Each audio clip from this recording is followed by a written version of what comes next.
Yo boys, back with another video. Today we're going to be doing a sub-rogue guide. I do these basically once every other month, maybe once a month, just depends on what people want to watch. But we're going to do a quick sub-rogue. Now, obviously sub-rogue's not doing the best. Obviously burst spec classes are really not even that good right now. I'd say Windwalker is actually pretty good because it does like 200k a second, but like unless your class is literally almost one-shotting on burst and it's doing it consistently, yeah, it's not going to be the best. Obviously, rogues are not in the best situation. They do a lot of CC, but overall, it's a high, risk, zero reward type of class. So, it's not really, you know. But regardless, we're gonna get on with this guide. I'm gonna make it as quick as possible. Try to get it over with, and that's pretty much that. So we're gonna start off with gear. First off, same gear as always. Um, Nothing's really changed with gear. You could actually go more mastery. So if you didn't want to go with 4 set, you could actually just go with 2 set and then just go with high end mastery. So use your shoulders and your hands or something like that, and then just like there's probably a bunch of builds that have mastery. I just use the same. I don't really play sub rogue that much, but so far this has seemed pretty much the best. Unless you could probably get a little bit more damage out if you go full mastery. So if you just switch out a little bit of things for mastery, you'll end up doing a little bit more dam. I think you'll obviously lose out on verse, but you'll just be a huge glass cannon. So I just go with the normal, and you'll be good to go. For your macros, pretty much is again always the same stuff. It's nothing really changes rogue because every time something gets nerfed, it's just a small difference in your build. You're just swapping like one or two abilities. Pretty much that's it. So let me find what I'm looking for here. So right here, it's gonna be. I'll have this in the description. So if you're curious and you can't see it, because I know other people watch my videos and all that good stuff. I'm actually super tired, so I'm just trying to get this video over with. You're going to do cast Shadow Dance, cast Shadow Blades, cast your Blurry, or your Blood Fury Racial. If you're not in Orc, you don't have to worry about that. Use your Verdant Trinket. I have my Easter thing in there, so every time I click it, it obviously is going to do that flame. This you don't have to have it in there, but I have it in there just for the effect. And then cast Symbols of Death. That's pretty much your Shadow Dance macro. Now your other macro, this one's gonna be your smaller version. I wouldn't even run this because this is using the other trinket, but at the same time, it's not. I don't really advise using it. It's just slash cast Shadow Dance slash cast your Verdant Trinket and Blood Fury. So this is like an off go. Um, Again, it's not even worth doing it. Because it's not even worth using your trinket unless you have, your dam ready. So it's pretty much just not worth it. So you could do it because obviously I have it, but otherwise it's whatever. It's not gonna matter that much. For the sat macro, obviously it's a really crucial cooldown or macro. It saps anything in stealth in front of you really good, and that's pretty much all there is to it. Same thing as usual. I'll have it in the description so you can pretty much get it all down here. And that's pretty much with your macros. Again, I don't really use many macros, so there's that. For your add-ons, ability team tracker, pretty much is self-explanatory. Big debuffs, pretty much the same add-ons as I always have, ladies and gentlemen. Capping, details, nameplate cooldowns, omnibar. I run omnibar when I'm on a caster, so if I'm on my healer or a caster, I like to track kicks. Otherwise, I don't really run it. And then Omni CD is really good as well. And I also run S Arena updated, and I run Trophy GCD. So every time I click a button, this is basically just for whoever's watching me at the time. It's just it's easier for people to just look at that, see what I'm clicking, and go from there. But that's pretty much my add-ons. I don't really run any other add-ons or no other macros. I basically just alt tab. Um, how do I target people? So some of people ask me how I target. It's pretty basic. You just go to your targeting, go to the target nearest enemy player, and then I just have my tab. So anytime I tab, it's just gonna target whoever's in front of me. So that's pretty much that, and that's all there is to it. And it won't target pets or nothing. It'll only target the actual enemies. So that's pretty much all there is for your good old-fashioned gear, add-on, and macros. For your build, you're pretty much running the same build. It'll also be in the description, so just go check it out. Run it up, see if you like it. For your PvP talents, you can change it up a little bit. So when you can't disarm anything, you can either run Veil of the Midnight or you can run Thieves Bargain. Usually, if I'm not facing if I'm facing a caster, I'm gonna run Thieves Bargain. If I'm facing like a an assassination rogue, a druid, or like a melee that I know I don't need disarm for, like a DH, I'll run Veil of the Midnight. Obviously, Veil of the Midnight's pretty much a bubble, so it's really good. But otherwise, you're just running Dismantle, Smoke Bomb, and Shadowy Duel pretty much all the time. And that's pretty much your normal, go. Alright, so before we start here, let me show you my secret tech macro here, and then I'll show you this, basically the basics. It's pretty easy, not really hard, but I'll show you real quick. So slash cast secret technique, pretty much all you do is, you just link it, and then just put Thistle Tea slash cast Thistle Tea.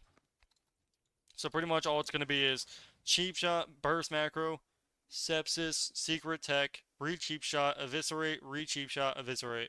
So here I'll show you right now. So cheap shot, burst, sepsis, secret tech, re-cheap shot, eviscerate, re-cheap shot, eviscerate. Boom, there you go. So that's pretty much your opener, because obviously if you go for a Shadow Strike into a Eviscerate, you're going to be too slow. Sometimes you'll be able to get that global off. So sometimes instead of re-cheap shotting, you can go for a Eviscerate into a re-cheap shot. But usually you're just going to prioritize the restun, because obviously the moment you gap your stun, even if it's a second, they're just going to use cooldowns and it's going to ruin your entire go. So prioritize your restuns. Now obviously if you can get a kidney off, it's even better. So let's say you open, you get your full combo points. You'll be able to have a lot longer of a burst window, so you'll be able to kidney shot, use your burst, sepsis, secret tech, and then you'll just be able to shadow strike, eviscerate, and then restun, eviscerate, then restun, eviscerate. So I'll show you what the kidney one looks like here in a second. Alrighty, so for your kidney shot, basically you're gonna open with combo points. So usually you could CC, like if you're having a hard time getting your damage off, just go ahead, get your combo points first with blades, and then with your shuriken storm, and then you'll be able to just kidney shot and go. So you'll basically kidney shot, use your burst, sepsis, secret tech, shadow strike, eviscerate, then restun. Again, prioritize your restun. So I stun here. Actually, I'll stun this guy singular. So kidney, use your burst, sepsis, secret tech, shadow strike, eviscerate, restun, eviscerate, restun, eviscerate, and then after that you can just keep doing damage if he's low, or your go's done. So at that point you're just putting up a rupture and you're pretty much good to go.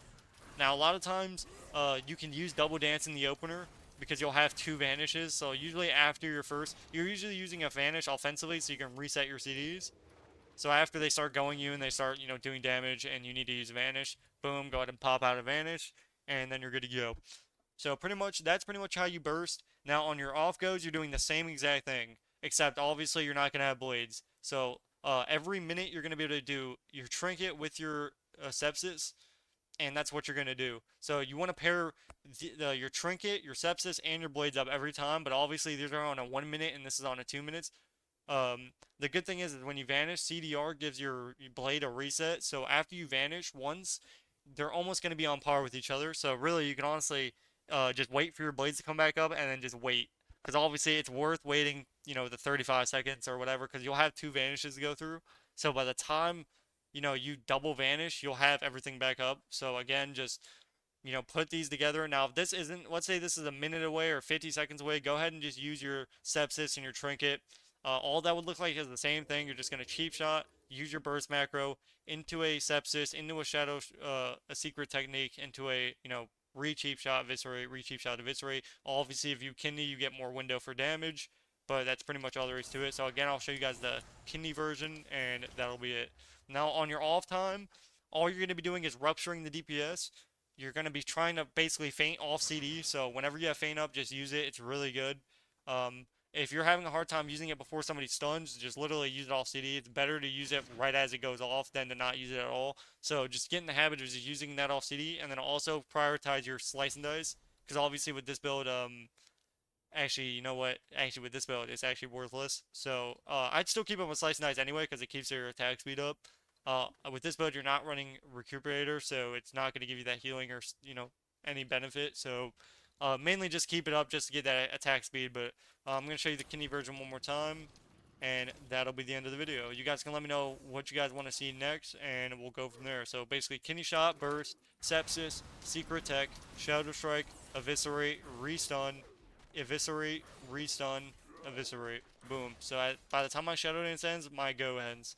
So pretty good burst, to be honest. Obviously, it's going to be nerfed in PvP, and people are going to use CDs, but like at a lower rating, it's very fun because obviously people don't use CDs and they just die. When do you want to use your Shadowy Duel? Usually you want to use your Shadowy Duel right as either the healer trinkets or somebody gets out of a stun. So let's say you're kinning this guy and the healer CC'd right as this guy gets out of all your stuns. Go ahead and pop a Shadowy Duel, and then you're gonna get 6 extra seconds with your blades up and an extra Shadow Dance just to try to get an extra CD if you haven't already gotten CDs. Obviously, if the guy already uses CDs or the healer puts something on him, don't even bother Shadowy Dueling him there. Just save it. But obviously, if they don't click anything and he's like low HP, right off the stuns, just go ahead and pop a Shadowy Duel. And that's pretty much it. If you guys are curious on what to do whenever you're trying to CC, all you're going to be doing when you're CCing is this. So this is how you CC as a rogue.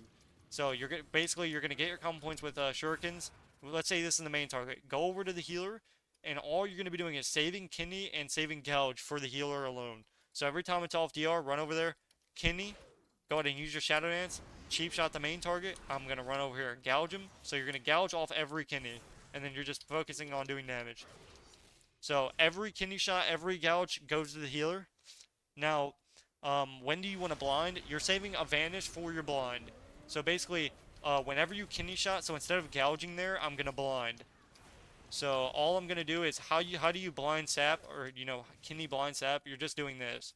So you're going to run over to this guy, kidney this guy, and then you're going to do damage, stun this guy, and then you're going to blind off the kidney. So I'm going to blind off the kidney, and then off that blind, after it goes down to like 2 seconds, I'm going to vanish, and then I can sap off that blind because I kidneyed beforehand, and then I can go back to doing damage.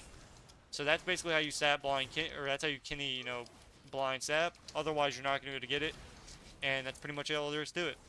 So if you guys, learned anything off this video or enjoyed this video, comment for the algorithm. Always helps the X out. Otherwise, let me know what you guys want to see. I make a lot of these sub-rogue guys, but you guys seem to like them, so, I'm fine with making them. So, hopefully you guys enjoyed the video. Let me know what you guys want to see next. Otherwise, have a good rest of your day or night, and I'll see you guys in the next one. Peace, peace.